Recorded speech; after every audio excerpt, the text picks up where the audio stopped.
ఆంధ్రప్రదేశ్ ముఖ్యమంత్రి జగన్మోహన్ రెడ్డి మీద ప్రతిపక్ష నాయకులైనటువంటి చంద్రబాబు, పవన్ కళ్యాణ్, షర్మిల గారి మీద వరుసగా రాళ్లతో దాడులు జరుగుతున్నటువంటి నేపథ్యంలో ఢిల్లీలో కేంద్ర హోంశాఖ ఎమర్జెన్సీ మీటింగ్ కండక్ట్ చేసిందని, ఆంధ్రప్రదేశ్ మీద సంచలనమైనటువంటి నిర్ణయం తీసుకోబోతోంది అంటూ ఒక వార్త ఇప్పుడు సోషల్ మీడియా వేదికగా చక్కర్లు కొడుతున్నటువంటి నేపథ్యంలో ఈ అంశానికి సంబంధించి మనతో మాట్లాడేందుకు ప్రముఖ రాజకీయ విశ్లేషకులు అడుసుమల్లి శ్రీనివాసరావు గారు మనతో ఉన్నారు. సార్తో మాట్లాడదాం.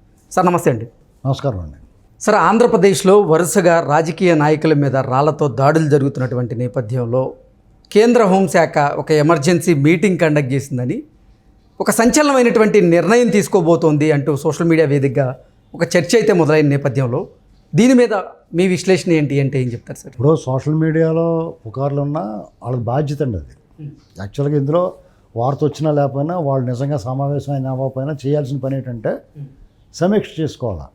ఆంధ్రప్రదేశ్ పరిస్థితిలో దీని ఒక్కదాని గురించే కాదు, ప్రధానమంత్రి గారి మీటింగ్ జరిగినప్పుడు వాళ్ళు ఏ రకంగా నిర్లక్ష్యంగా ఉన్నారో చూసాం. అలాగే ఒక జిల్లాలో మర్డర్ జరిగింది, ఇంకో జిల్లాలో దాడులు జరుగుతున్నాయి, కార్లు తగలెట్టేస్తున్నారు, పార్టీ ఆఫీసులు తగలెడుతున్నారు. ఇంకోటి ఏంటంటే ఆ క్రాంతి రాణా టాటా ఆయన వీళ్ళ ప్రతిపక్షాల మీద డైరెక్ట్గా లెటర్లు రాస్తున్నాడు. ఇప్పుడు వాళ్ళు ప్రశ్నిస్తారు, ఏంటో ఇదే అన్యాయం అని చెప్పి అడుగుతారు.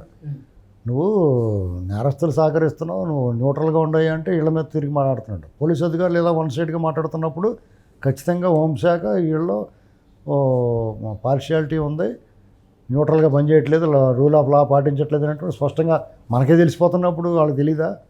వాళ్ళు ఖచ్చితంగా సమావేశం ఏర్పాటు చేసుకుని వీళ్ళందరినీ పక్క తప్పించాలి ఒకటి. అలాగే చీఫ్ సెక్రటరీ అనేటువంటి వాళ్ళ మీద కంప్లైంట్ ఇచ్చారండి, ఇతను వన్ సైడ్గా పనిచేస్తున్నాడండి, ఇతను చీఫ్ సెక్రటరీలా పనిచేయట్లేదు, జగన్మోహన్ రెడ్డి గారు పార్టీ మనిషిలా పనిచేస్తున్నాడని చెప్తున్నారు డైరెక్ట్గా. ఆ డీజీపీని, ఆ ఇంటెలిజెన్స్ చీఫ్ని వీళ్ళందరినీ డెఫినెట్గా వాళ్ళు కంప్లైంట్ పరిగణనలో తీసుకుంటారు, వాళ్ళు అలాగే పక్క తప్పిస్తారు. అది లేట్ చేయకూడదు అంటున్నాను నేను. ఇవాళ రేపు అన్నీ ఇమీడియట్గా చేయాలి.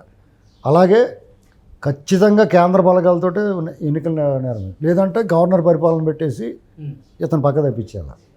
ముఖ్యమంత్రి గారి మీద జరిగినటువంటి రాళ్ల దాడి మీద సిబిఐ ఎంక్వైరీ వేయాలి అంటూ కూడా కొంతమంది డిమాండ్ చేస్తూ ఉన్న నేపథ్యంలో దీని మీద మీ స్పందన ఏంటి? దీని అంత పెద్ద చేయక్కర్లేదండి దాడి. జగన్మోహన్ రెడ్డి అయినా బుచ్చా రాయి కొట్టాడు, కొడతారు, ఏమవుద్ది? చర్యలు తీసుకోవాల్సిందంటే పోలీసులు భద్రతా వైఫల్యం కింద దాన్ని చర్యలు తీసుకోవాలంతే, సింపుల్ అయిపోయింది. ఎంకిపల్లి సుబ్బుచావుకు వచ్చింది అనుకుని ఒక ఏడుపేడు చూరుకుంటారు, ఇంక ఎలాంటి యాక్షన్ చేయకుండా ఉంటారు.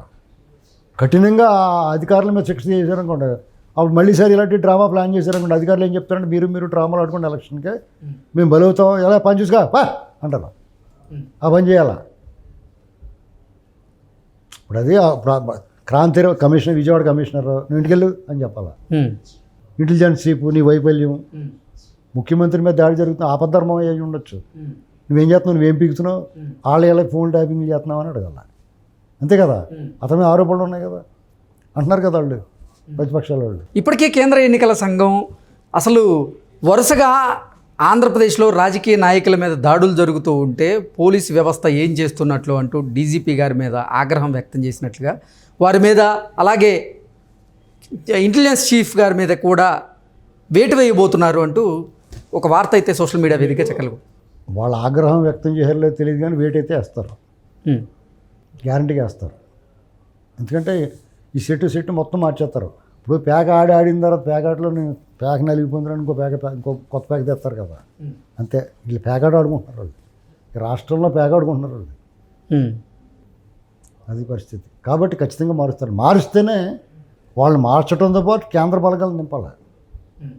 కేంద్ర బలగాలు వచ్చి వాళ్ళతో ఎన్నికలు నిర్వహించాలి. ఎందుకంటే డేంజర్ వీళ్ళు.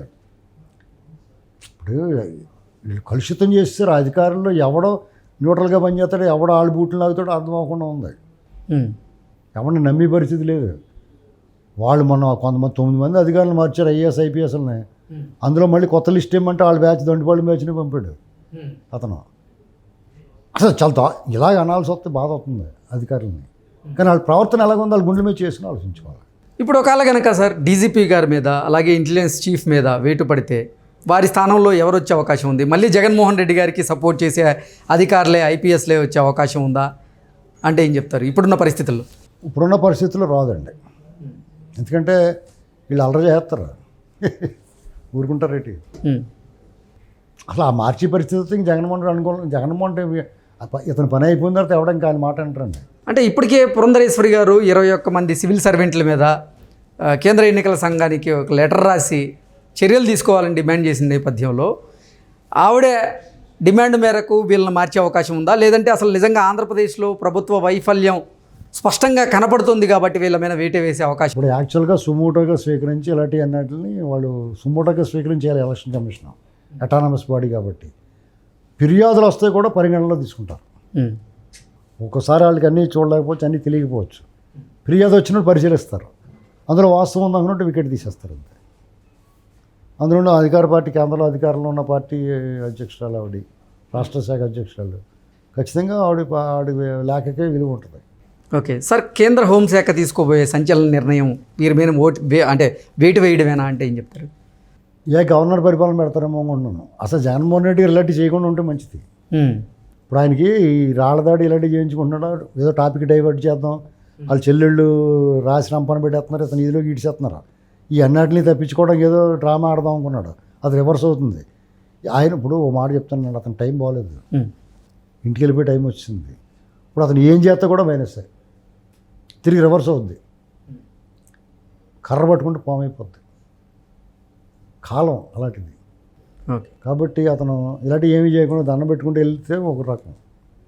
ఇంకో రకం ఏంటంటే నేను బందిపోటు దొంగనే అయినా నాకు ఓటు వేయండి అని అడగాల.